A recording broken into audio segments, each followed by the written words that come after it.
Hi guys, this is Dan. Huge welcome if you're new here. I thought it is going to be a relatively casual book haul, but I just realized it has been a while since I do a book haul. I think I uploaded one earlier in January this year, so it has been nearly 6 months. And I just realized that I have actually read some of these books. So instead of just going through all these books together, showing like, I got this, I got that, why not do a haul with judgment?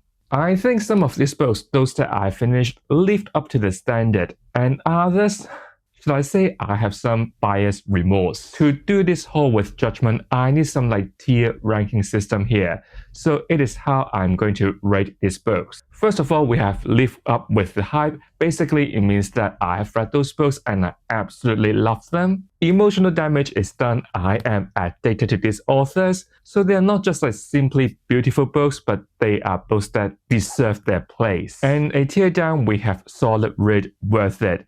It means that I have already finished those books, but is it like a life-changing experience? Hell no. They are of course still books that are well written, entertaining, delivered, but they are just missing that sort of emotional damage. They're still books look nice on the shelves. I would still recommend it because they're still solid read. Then on the middle tier, we have still on my TBR. Like its names, I haven't read it yet, but hopefully one day I will get into them.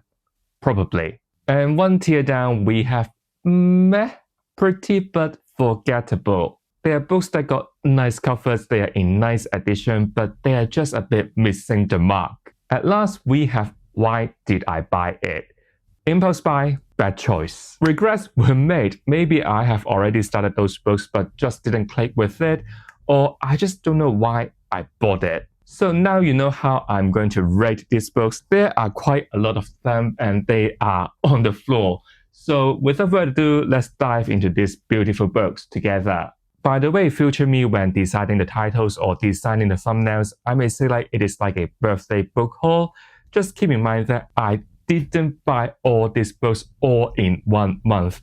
They are all spread across the last 6 months. So that explains why there are quite a lot of books here. So first of all, maybe we can start with something relatively easier, those books that are on my 2025 reading plan. I am talking about, firstly, we have the 4th to 6th book of the Echo Saga, the second trilogy of this series. I've just finished the 4th book, meaning that the next 2 are on the TBR tier, but I'll get into them really quickly because they are part of my monthly reading plan. I read this one, The Fall of Never Dark, last month, and I gave this one a 5 stars. So logically, this one has to be on the live up to the hype tier. It was really good. Emotional damage, character relationship is all well executed. The next series I have here is, let me find you, oh, it's on here. I have the 10th and 11th book of the Wheel of Time series, Crossroads of Twilight and Knife of Dreams.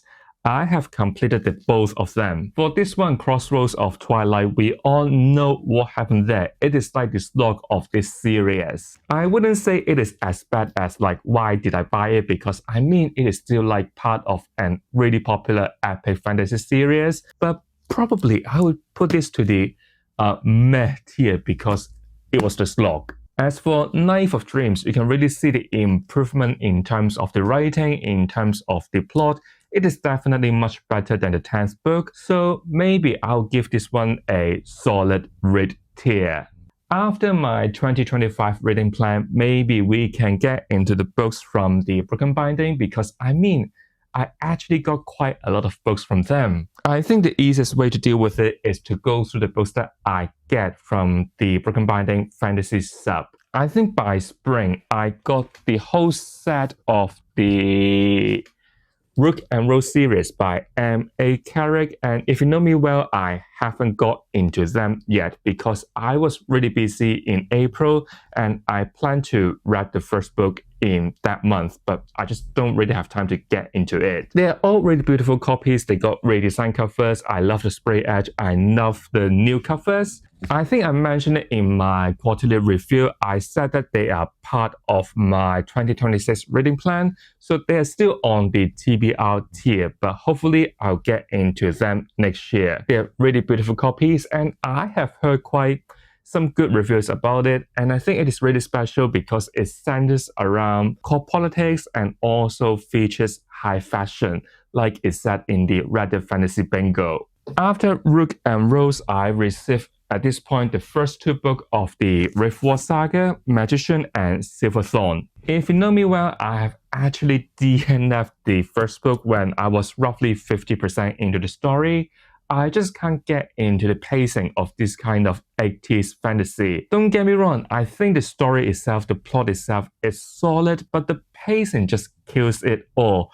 There are just so many unnecessary details in one chapter and they are all bloody long. With this reason, I have to DNF this book when I'm halfway through, and I am the sort of reader that if that book was shit, I would still want to push through it. I don't want to waste a book. But for this one, I just can't. I just honestly cannot. So unfortunately, even though they got these new redesigned covers, which shouts epic, they have to be on the why did I buy this tier. And I'm still going to receive the third book of the series in this month. I feel real bad because they look real good, real cool, the spray edge, the interior art, masterpiece, but the story, shame. So after the subscription, I got like some special editions from them.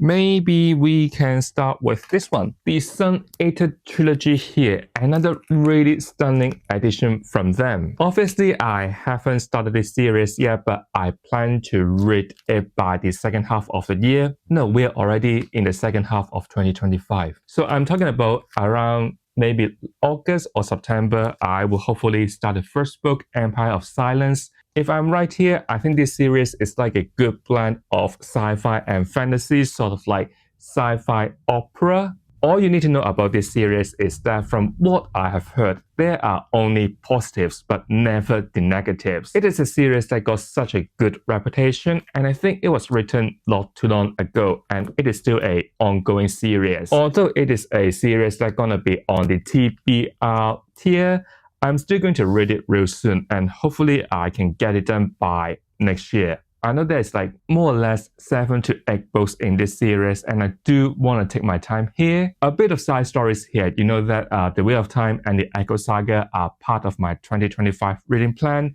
and I am reading them either in monthly or bi-monthly basis. But I'm low-key having some sort of fatigue here. Not saying that I am not enjoying the story, but I just feel like I'm in college or at work, having like all those deadlines or like a fixed schedule to get everything done. For a slightly longer series, now I realize that it is better to spread it across the years. If you want to read it, pick it up. If not, just wait for another month, that sort of situation. Maybe we can talk about another stunning edition from the Broken Binding. We have the Inheritance Cycles here, all those 4 books. I haven't get into them yet, so they are all on the TBR tier. But like the Suned series, I do want to get into this series ASAP, maybe by winter this year. And I'll have this sort of like flexible reading schedule with it as well. It is really heavy and I always want to live it up, but I don't have that much. So it is another, I believe it is YA fantasy series that got people reading fantasy, this genre, in 2000. So it has such a good reputation, but as well as some mixed reviews. I'm actually thinking to read Empire of Silence maybe in August and then start the Inheritance Cycle in September. But once again, there's no rush to complete these 2 series. I got plenty of time for it. Okay. Next, from the Broken Binding, we also have The Devils by Joe Abercrombie. How should I start it? It was a book that was on everyone's most anticipated release of the year, but turns out, I don't want to say it is a flop, but once again, mixed reviews about it. Some people do love Abercrombie's sort of like really dark sense of humor, like really gritty, really graphic, really bloody. But to me or to some may feel like it is too much or maybe too repetitive. I just feel like the structure of the plot is also repetitive. This task to escort the princess to the Serpent Throne of Troy. The journey breaks down into different parts, but every part ends with like a big battle, which is like overused. There is a huge cast of characters, but I think spotlight was only on some of them. I do feel like it is a shame because I do want to love Joe Abercrombie. I still want to check out the First Law trilogy, even though given that The Devils is a bit meh. It is once again another stunning copy from the Broken Binding. The spray edge, I love this scene. But the story itself, the character, the pacing, the humor, not for me. And I also heard about some people comparing the humor in this book to the First Law. This one is more like straight to you in a sense. I'm actually torn between meh and why did I buy a tier on this tier ranking system, because it is definitely a meh. Is it like, why did I buy you? Yes! So very quickly, we're coming to the last book from the Broken Binding. We have Hyperium by Dan Simmons. If I'm honest here, I haven't heard about this book before until the Broken Binding announced they're going to do a special edition of it. With so many uncertainties, questions in this community asking like, is it going to be a good book? What is it about? Is it going to worth your money? I decided to go with it. I honestly have no idea what this book is going to be about. It is more like an impulse buy. I think it is like Sunita, a blend of sci-fi and fantasy. It is like a sci-fi opera. Space opera, it is not called a sci-fi opera. It is still of course on my TBR and I hope that I can get into it by the end of the year. And I think it is not a too long book. It only got roughly 500 pages, so manageable. So these are all the books from the Broken Binding, and you can tell already there are quite a lot of it. I am like the biggest fan of the Broken Binding because they always push out quite some stunning copies. Now I guess we are moving to other book subscriptions or other special editions. First of all, we have Never Die by Rob J. Hayes. And it is an edition from Page and Wake. I didn't enroll to the Page and Wake subscription because their subscription always got a mix of romantasy and epic fantasy. Me, I'm more inclined to epic fantasy, so there's no point to read more romantasy from it, or like you're not so certain about what is the next book gonna be. Is it going to be a romantasy or is it going to be like an adult fantasy? You will never know. Side note here, I think they're going to change their subscription model, split it into romantasy and also an quarterly epic fantasy sub. So people like me, I can just simply choose epic fantasy one because I love Never Die, I love Sword of Kaigen, and they're both adult fantasy. So back to this book, Never Die. It is an Asian-inspired wuxia fantasy story. I would say the plot is actually quite similar to The Devils because it is about a group of characters. They were recruited to achieve a bigger goal. And then in this book, it is about assassinating the immortal emperor. It was a really fast-paced, fun, full of action fantasy. The only thing missing for me is the world building. I want to get to know more about the gods, what they're doing in this world. Luckily, there are more books in this same universe. I would definitely say it is a solid read. I still recommend this book to those who are into fighting in the fantasy world. And I mean, it is like a really short book as well. Another book I got here is The Book That Held Her Heart by Mark Lawrence, the last book of the Library trilogy. And this edition is from the Lock Library. This book, I was a bit scared to start it because I have heard some reviews about the new element in this book, something about the Nazist Germany in the World War II, but turns out it works fine for me. This series is about a massive library and there is always a question being asked. Should we keep this library because we can get so much knowledge from it? Or should we destroy it because it is like slowly poisoning your mind? Or is there a third way here? What I do love about this book is in this book, there are so many contemporary social issues being reflected in a fictional fantasy world. It was really inspiring. It is definitely a book that would get you thinking. It is just so good to see an author doing it. It is also so rare to find a very critical fantasy book that's gonna comment on issues that happen in our modern world. Overall, I really love this book. I would definitely put it up to live up to the hype.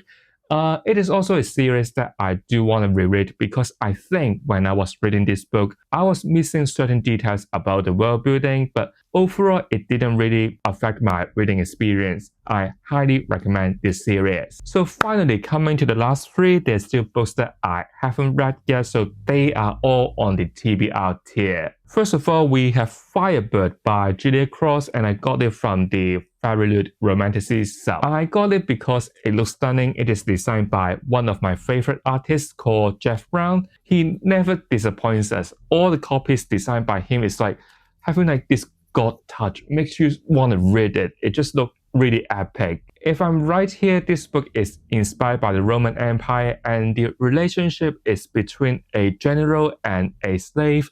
So some people would think it might be a bit problematic and might have some consent issue. I think the only way to find it out is when I get into it to see how is it gonna be like. Still, I'm very interested in this book. I hope I can get into it soon. And we also have a Song of Legend Lost, and it is from the Enigma Crate adult sub. I really love this new cover. It looks really different from the standard one, and you know who designed it? Jeff Brown again. I got this problem now. If I see any books that are designed by him, I'll get it. And I mean, it looks really cool. Look at it. Look at it.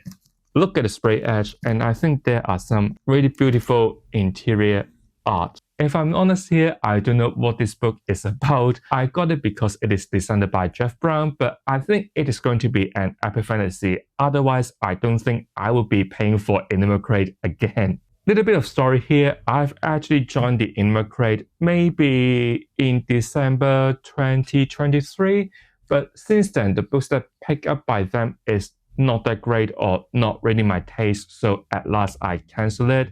After so many months later, I'm back. It is a slightly longer book, and I already see it can fulfill one of the prompts in the Reddit Fantasy Bingo, which is like divided in parts. Compared to those books before when I said I hope that I'll get into them soon, this one is like on a slightly lower priority because I don't really think I have heard much about it. I don't really think that much people have completed this book, so I still don't know what to expect from it. It is not like a book that I would say, I want to complete it by the end of the year. I don't really mind here. Finally, we have the Outcast Mage, and I got this one from the Angstrom Quarterly subscription. I want to get into this book not because like I have heard some like excellent reviews about it, but more about I can use it for the Reddit Fantasy Bingo. There is a prompt about Hidden Gem where you need to read a book that got lower than 1,000 ratings on Goodreads, and this one can do it. And this is the only reason that I'm still interested in this book. I think it is going to be a book set in a magical school where a student having trouble